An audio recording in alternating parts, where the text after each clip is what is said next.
Seo gá scéal 10 na nullag. Is me sé Muireann ní Raghallaigh, agus seo scéal a chud Shane Gegarty. Capelín! Capelín! Capelín! Dúirt me rifar bug Eve in áir de gacha.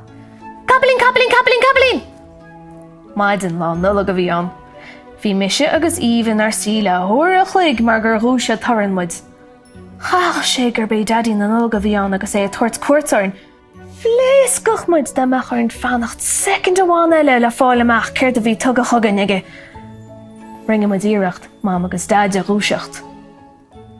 Sé lárna í é. Go dúirt daddy go chlásánach agus a éidan báte ina fillúige. Níéitach sé gur bé lárna hí é, dúirt me agus a mé richiar as go dtíon leba. Tá daddy na nullag tacaí hana hain, chúla muide é. Ringe mama gnúsacht mhór. Ba chusa le muc agus le drillere ag an am céine an grúsacht. Cé cho fad is a chamuid fannacht, a ddír me go dhéide. Ór an chuig, a dúirt daddy go codlachta rína chud fiacla. Ór a chuig! A bhéic Eve agus risí meach sa seomra.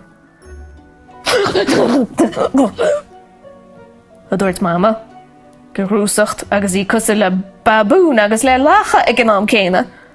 Rimime hín agus Eve sí sa staire go dtíon seomra sí. Tá mise mór, agus tá min an rá chéim a thógáil an éondí. Chlána Eve síos na ráilí agus landal sí go flimpar na cótaí gíre bhí híos a gárnan in íochtar.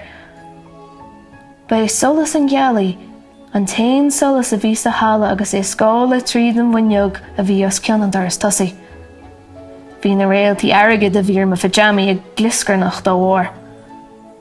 Chúlamid gluggarníl sa seomar sí. Capelín!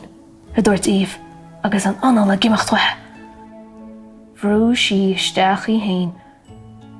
Agus thosa sí scréchail. Lean mise í, agus lig mé hain scréach freisin ar chunig mé gachará Eve Brandweir. Bhí rud a cinn sa seomar sí. Lig sé scréad. Ní capelín a bhí an.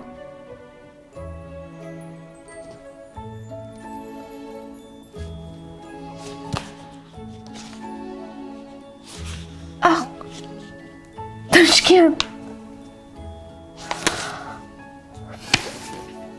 Cá tus an scéal a chríochnú. Nían tú é sin? Cuir is eolaíocht a gobar. Is fuútsa tá sé níis. An féidir leatsa an scéal a chríochnú, chuir do haolaíocht a gobar agus bíag scríomh.